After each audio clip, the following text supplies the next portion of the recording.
రైతులకు రుణమాఫీ అయితేనేమి, ఉచిత విద్యుత్ అయితేనేమి, ఆరోగ్యశ్రీ అయితేనేమి, ఫీజు రీయింబర్స్మెంట్ అయితేనేమి, లక్షల మంది పేద ప్రజలకు ఇల్లు లేయడం అయితేనేమి, అసైన్డ్ భూములు లక్షల మందికి పేద ప్రజలకు భూమి ఇవ్వడం అయితేనేమి, 108 అయితేనేమి, ఇలా ఒకటి కాదు రెండు కాదు ఎన్నో అద్భుతమైన పథకాలను చేసి చూపాడు రాజశేఖర రెడ్డి గారు.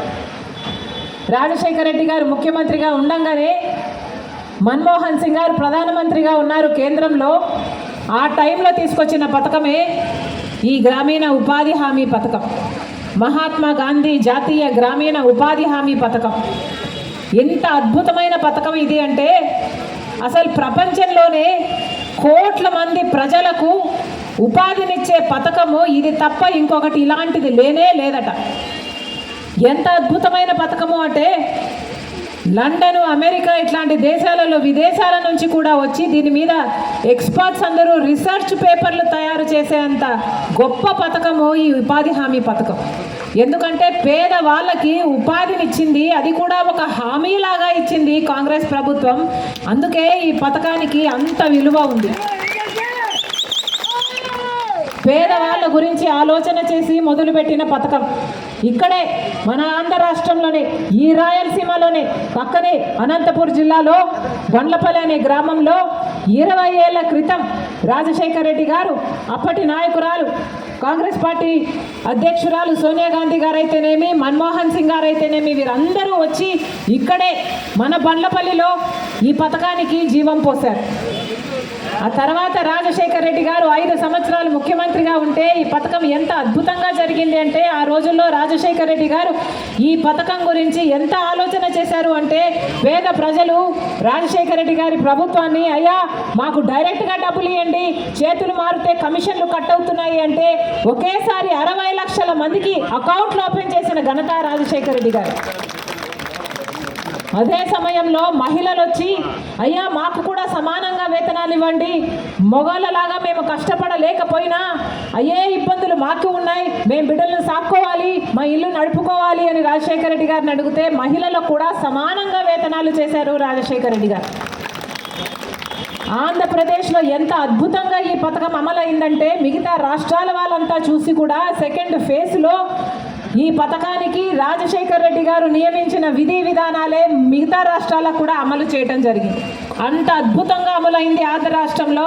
ఆ రోజుల్లో రాజశేఖర రెడ్డి గారు ఉండగా 1,10,00,000 జాబ్ కార్డులు ఉన్నాయి ఉపాధి హామీ పథకానికి. అంటే దాదాపు 2,25,00,000 మంది ఉపాధి హామీ వల్ల ఉపాధి పొందిన వాళ్ళు ఉన్నారు ఆంధ్ర రాష్ట్రంలో. అంత గొప్ప పథకము, అంత గొప్పగా నడిపారు రాజశేఖర రెడ్డి గారు లాంటి నాయకులు. మరి అంత గొప్ప పథకాన్ని ఈ రోజుటి వరకు కూడా అమ్మ ఇంతమంది ఉన్నారు కదా, మీరు చెప్పండి, ఉపాధి హామీ వల్ల మీకు మేలు జరుగుతుందా, కీడు జరుగుతుందా? ఉపాధి హామీ వల్ల మీకు 4 డబ్బులు వస్తే మీరు ఇంటికి మీ బిడ్డలకు ఖర్చు పెట్టుకోగలుగుతున్నారా లేదా? అసలు ఈ ఉపాధి హామీ పథకం అనేది లేకపోతే మీ జీవితాలు ఏమవుతాయో ఒక్కసారి ఆలోచన చేయండి. ఇప్పటికే మన రాష్ట్రంలో చదువుకున్న బిడ్డలకు ఉద్యోగాలు రావటం లేదు. డిగ్రీలు, పీజీలు చదువుకున్న బిడ్డలు కూడా ఇంట్లో ఉన్నారు, లేకపోతే డ్రైవర్లుగా పనిచేస్తున్నారు, లేకపోతే గిగ్ వర్కర్లుగా మారిపోయారు. అవునా? మరి ఇలాంటి పరిస్థితిలో ఉపాధి హామీ పథకం ఏ మాత్రం దెబ్బతిన్నా మీ కుటుంబాలు దెబ్బతింటాయా లేదా? అమ్మ ఉపాధి హామీ పథకం లేకపోతే అసలు వలసలు పోవాల్సిన అవసరం వస్తుంది, లేదా ఆకలి చావులు చూడాల్సిన అవసరం వస్తుంది. ఉపాధి హామీ పథకం ఎంతో మందికి ఉపాధి ఇవ్వడమే కాకుండా ఎన్నో వలసలను ఆపింది, ఎన్నో జీవితాలను నిలబెట్టింది, ఎన్నో కుటుంబాలను నిలబెట్టింది, ఎంతోమంది బిడ్డలను సాక్కునేటట్టు చదివించుకునేటట్టు చేసింది ఉపాధి హామీ పథకం. అలాంటి ఉపాధి హామీ పథకానికి ఇప్పుడు బీజేపీ పార్టీ కుట్ర పన్ని ఈ పథకాన్ని నాశనం చేయాలని చూస్తుంది. ఎందుకో తెలుసా? ఎందుకంటే ఉపాధి హామీ పథకము ఇప్పటికీ 86,000 కోట్ల రూపాయలు ఖర్చు అవుతుందంట మన కేంద్ర బడ్జెట్లో. ఈ డబ్బులన్నీ ఉపాధి హామీ పనికి బీదవాళ్ళకు ఇచ్చేస్తే బీజేపీ పార్టీకి ఏమీ లాభం లేదు, వాళ్ళ బినామీలకు ఏమీ లాభం లేదు.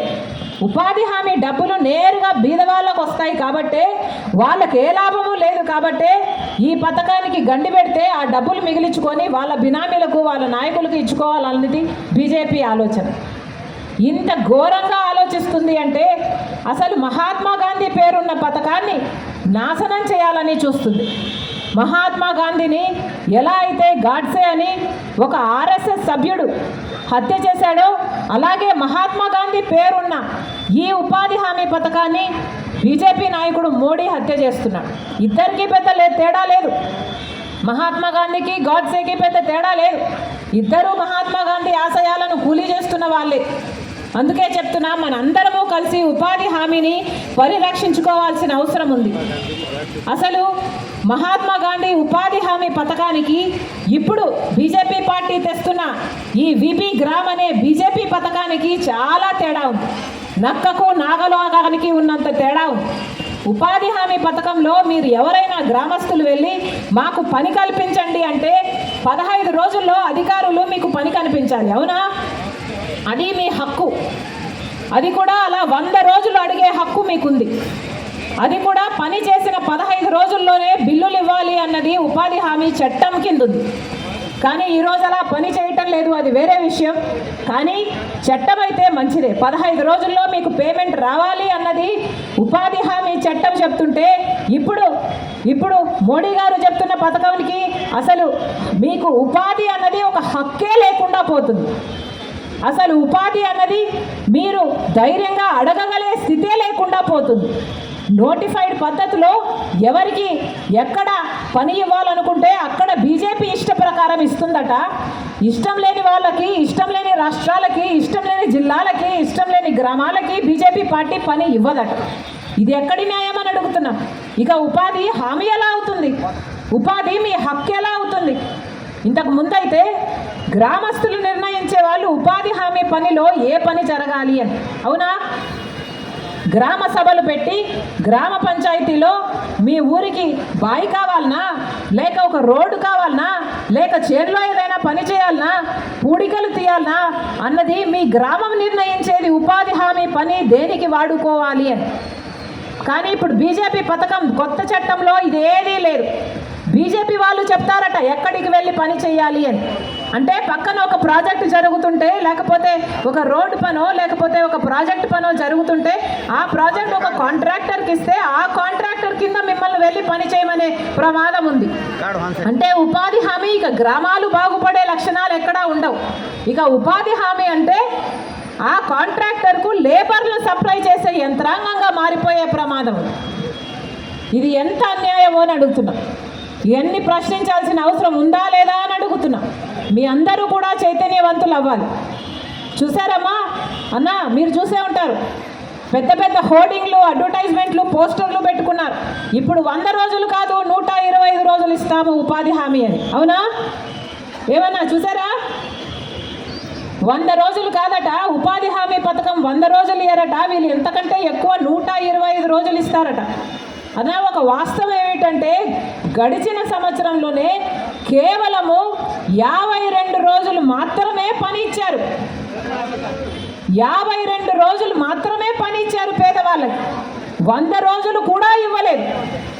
వీళ్ళు 52 రోజులు, కేవలం 52 రోజులు పని ఇచ్చిన వాళ్ళు 125 రోజులు ఇస్తాము అంటే మీరు నమ్ముతారా?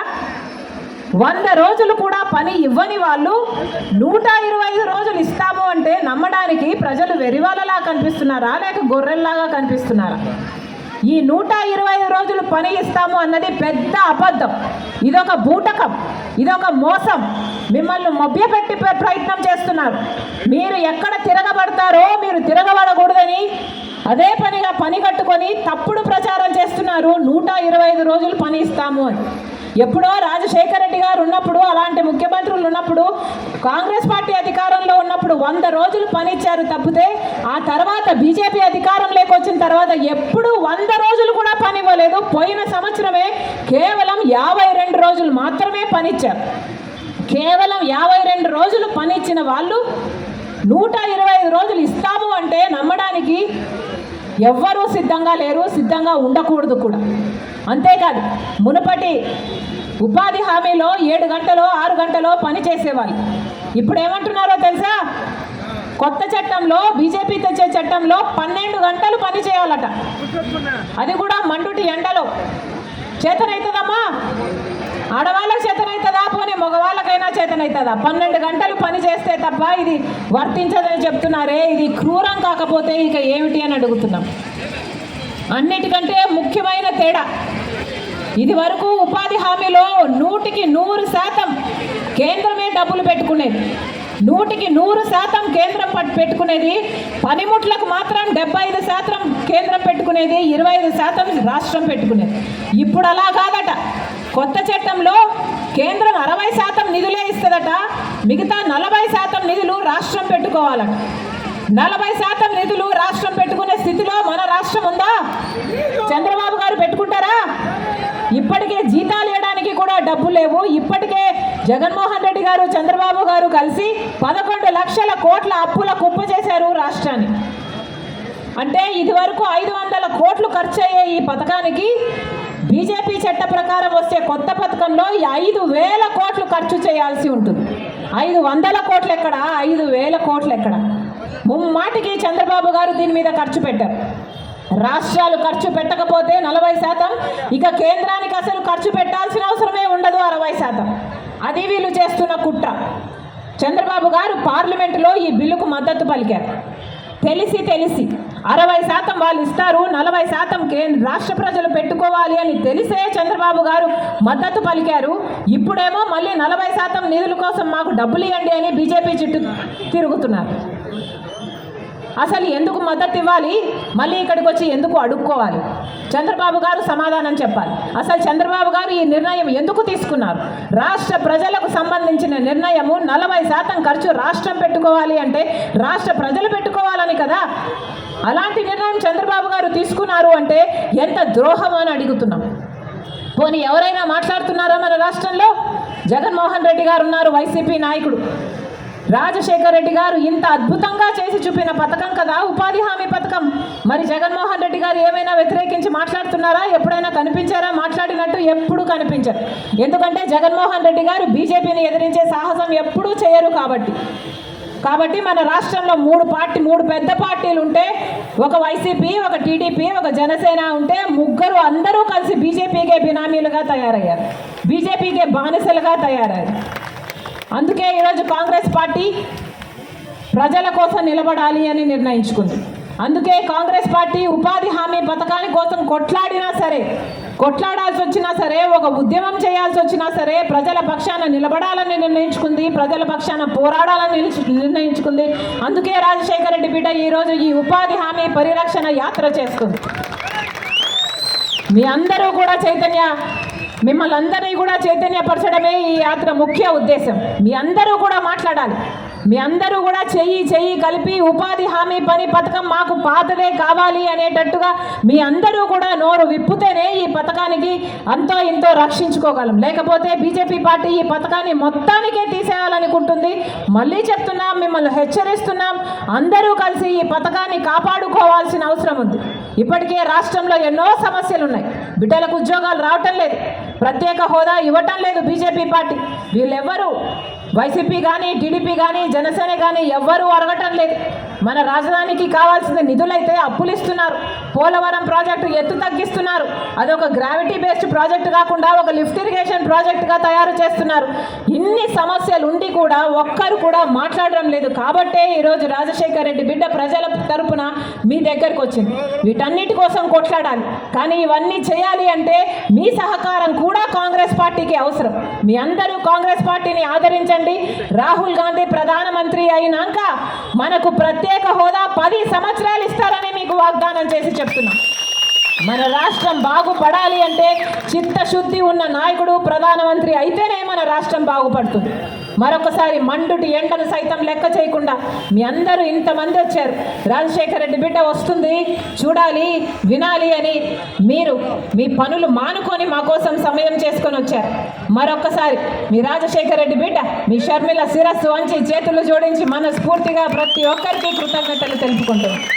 జోహార్ వైఎస్ఆర్, జోహార్ వైఎస్ఆర్, జై కాంగ్రెస్, జై జై కాంగ్రెస్. ఉపాధి హామీ పరిరక్షణ యాత్ర ఈరోజు మన పుంగనూరు నియోజకవర్గానికి రావడం జరిగింది. ఈ యొక్క కార్యక్రమానికి విచ్చేసినటువంటి పెద్దలు, గౌరవనీయులు, మన రాష్ట్రంలో